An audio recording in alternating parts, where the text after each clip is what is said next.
good new jobs. It'll fit your schedule and you can afford it. Lakeland really comes through for us. In Lake County, opportunity starts here at Lakeland. And we are back. Sorry about that. Just had to restart the stream. So now we actually in the last break, sorry to jump back to equipment, but you were talking about a full spectrum camera.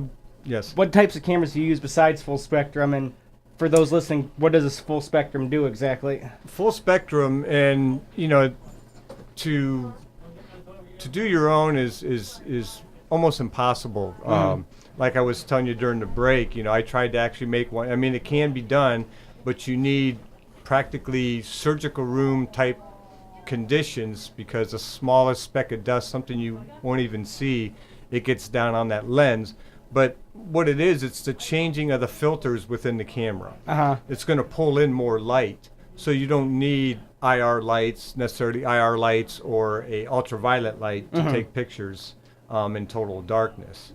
And that's the difference between a full spectrum camera and a regular camera. There's actually filters inside the camera behind the lens, and those filters are put there for taking pictures at daytime, to get the best type of picture during the day. Those filters are basically taken out and an ultraviolet one put in there to make that camera full spectrum. Do you use trigger objects at all? Like if there's supposedly a little girl, would you bring like a doll for her to use, or? Oh, definitely. Balls, dolls, Waverly Hills. Cars, you name it. Yeah. Waverly Hills, everybody brings rubber balls. It's music. Music's a big singing. We had a good experience with that. Yeah, in fact, we're, going to the music, we did an investigation just outside of Erie, PA, a couple months ago, where it was a Revolutionary fort, and we were playing old British marching songs, trying to get a rise out of any entities that would have been there, because they would have been like colonial, and you're playing British marches, But I think we may have gotten a couple things. Yeah, it's probably more personal experience. I mean, it was kind of like, and this happens a lot when we're investigating. It's like, oops, we should have had the camera over here, right? That happens. And it was like, because when Greg was playing the music, we were up on the top floor of this house, but down, and the way this house was set up is weird, just the way the staircase was. But we're looking down, not necessarily a hallway, but you could see to the other end of the upstairs, but the staircase came up from there. When he's playing that music, we thought we saw shadow figures off to the far left, but unfortunately by the time we put the camera in that position, we didn't capture anything. But that's just the way it goes. We had that happen at Madison Seminary, when Jake got spooked. Yeah, when Jake's but it's just one of them things that happens with that. So you've kind of alluded to this. Do you go in skeptical of every location, or? I do. You almost have to.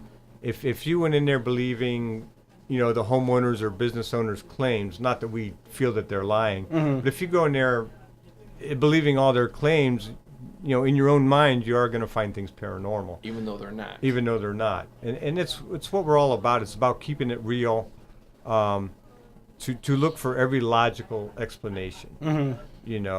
Earlier you'd asked about, or maybe with somebody in the live interactive asked about how you get the experience for investigating.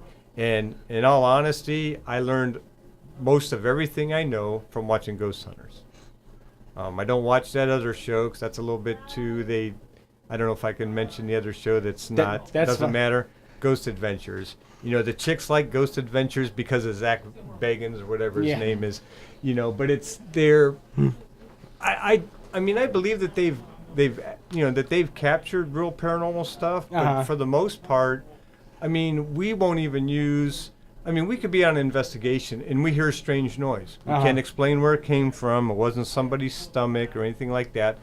But it just because it's a strange noise doesn't mean it's paranormal. And that's the problem I have with that show, Ghost Adventures. Strange noises. What was that? Yeah, you can't make a word out of a strange noise. Right. You know, it's You got to be real careful with and our reputation's on the line. As an example, at Hillview Manor, all right, and this is my big thing. If you hear something in real time, chances are, for me, it's not paranormal. Like at the time, almost everybody in the group heard this scream. It was sound like a woman's scream. It was loud, but where the recorder was at was near those houses where a party was going on.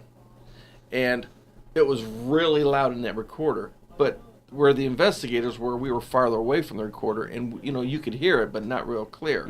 So that's telling me that we have a scream outside, not paranormal. Yeah. And if we were to put that on our website and say, oh, look at the scream we got our Hillview Manor and it's paranormal, people would be like, what are you guys, crazy? Can't you tell there's a woman screaming and it's from outside because you can hear the crickets and everything?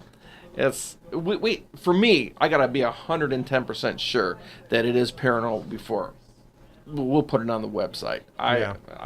We don't use Class B or Class C EVPs. Well, what are those? Those are noises, is what they are. What are the other classes, if you don't mind me asking really quick? Class A. Okay, I should explain that. Yes. I guess. Okay, Class A EVPs are you know, you can just like we're talking right just now. like we're talking now. Just like you know, when we got the Life one at Madison, we didn't have to listen to it twice or 3 times. We didn't have to boost the volume. We didn't have to you know, modify that audio clip in any way. We could hear it. Now a Class B might be a little bit tougher. You may have to play it a couple times, but the end result is that is a word there. And those are the 2 that we do use. Also, I like to back up when we were talking about orbs. The theory on orbs, and it's just like Greg says, if you hear something with the naked ear, it's not paranormal. On the reverse, I mean, you 99% of the time it's not paranormal. Yeah. Yeah, it's because there are times where you are going to hear that, you know, right in your ear and stuff like that. Yeah, you will hear things up close. On the reverse side, like with orbs, the theory is you should be able to see an orb with your naked eye. So if you're looking through your viewfinder on your camera, you take a picture and then, oh, there's an orb there, but you should have seen that through your viewfinder. And that's the toughest thing. People have a lot of time, really hard time understanding that. In the forums that we will go into to try to help people out. Oh. Sorry. That's okay. In the forums that I used to, I don't do it anymore. I used to go into forums and just try to give people answers. But I mean, unfortunately, there's a large amount of people that just, no matter how you explain it, how nicely you explain it, they refuse to believe that, you know, that no, that's paranormal. I know, because it's always like, but this, but that. And I was like, yeah, and that's another thing too. People believe that they live in a haunted house. No matter what you tell them, it doesn't matter. You know, their EMF could be off the charts, and that's what's causing your paranoia and what you're seeing. We don't care what you say. We know our house is haunted. For some reason, people want to live in a haunted house, and that photo of that orb that they caught, that's their deceased grandmother. Well, that's fine. You know, if that's what you want, if it makes you feel better. But as far as we're concerned, no, it's not. If they want to believe it, that's fine. That's fine. Don't call groups and say, "Yo, come investigate my house. It's haunted." I mean, it's we do try to do our best to help people to give them the answers that they're looking for, but sometimes they don't like the answers. They don't like the answers we give them. It's just the way it is. Now, I had a quick experience. I was wondering if I could get your feedback on. There's a bike path that goes through the woods in Middlefield. I was walking down it, and out of the corner of my eye, I see this ball of light like dart halfway out, then just run back and disappear. Could that have been something, or could that just have been an animal? Or what time of day? Around midnight. Midnight? We didn't have any flashlights, cameras. We were just standing there talking, and just out of the corner of my eye, just see a light. And somebody else said they saw like a shadow figure. Oh, I mean, it could be over there.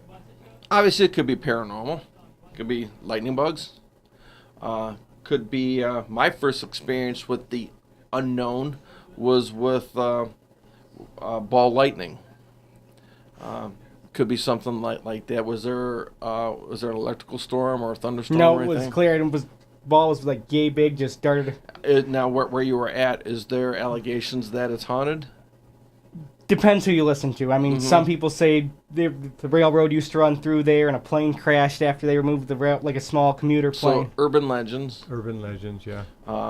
I mean, it's possible. Obviously, we don't know. Yeah. And, I mean, we can just say it could be this, or this, but it could be paranormal, but we're not going to say it is. I'm like you guys. I go in with a skeptical mind unless I'm 100% sure something pushes me in the back, and then I'll believe, but... It is possible because I always used to think, every time I'd see something out the corner of my eye, be it shadowy or a type of light, I just thought, my mind's, playing tricks on me. But we did recently find out a while ago that our eyes are actually the first form of motion detectors. Our eyes are not going to react to something that's not there. So I honestly believe when you do see those things out of the corner of your eye, and you don't necessarily have to be in a haunted location. You could be at work, you could be out mowing your yard, you could be doing something in your house.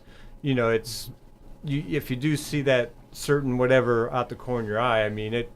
You either can say it's possibly paranormal, or it's my guardian angel keeping an eye out on me. So now I know you guys focus mainly on like the investigations. Do you ever try to investigate like urban legends at all, or? It's tough. It's tough too because it's.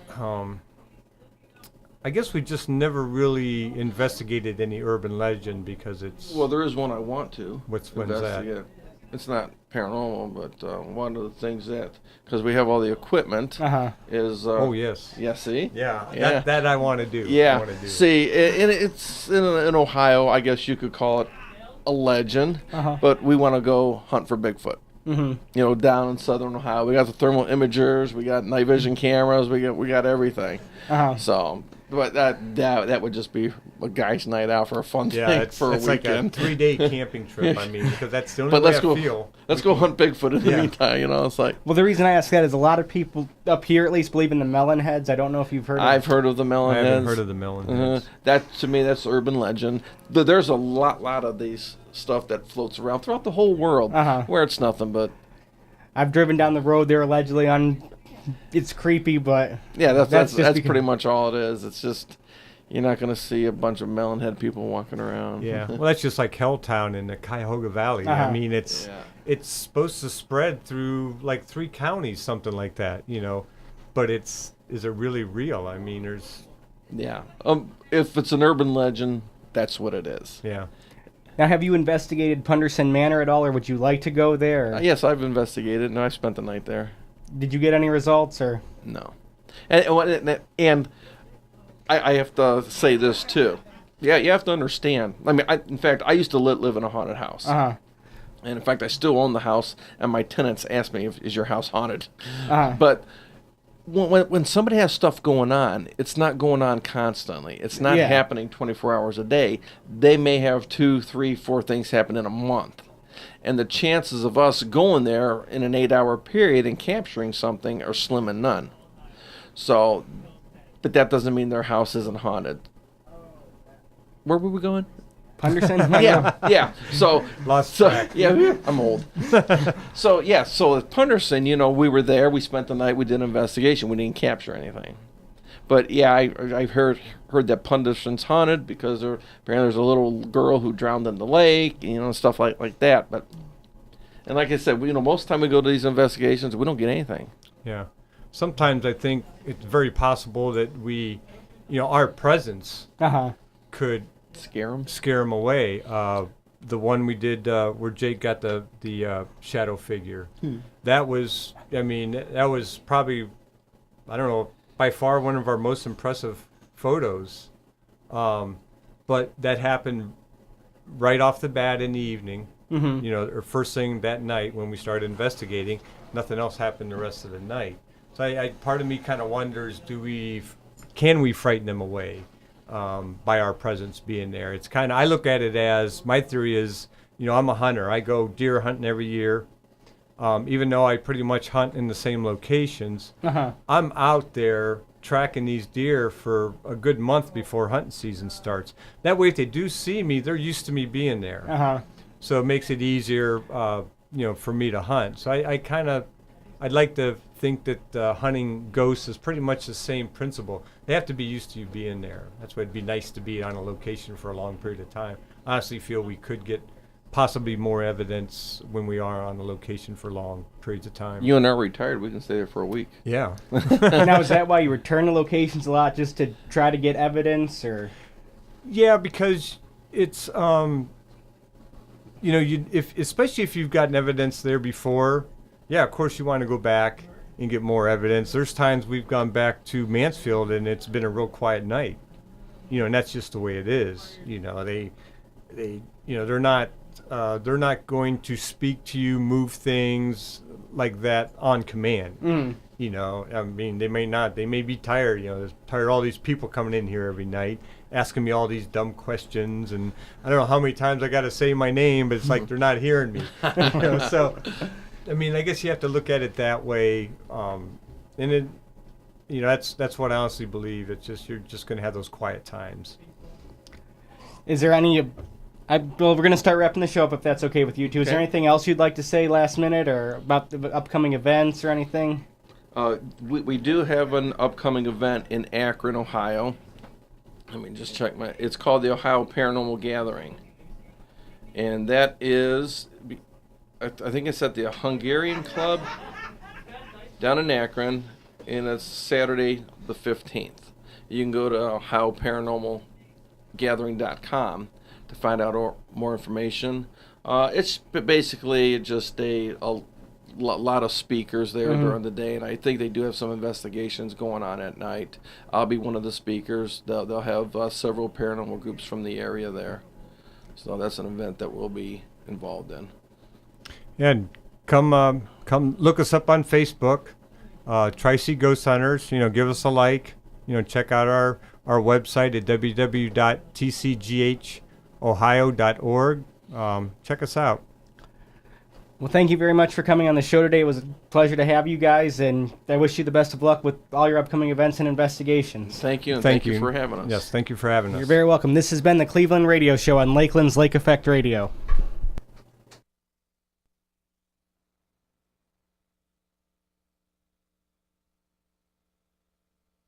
Want to know the ins and outs of business world from the area's most successful leaders? The Dworkin and Burston Management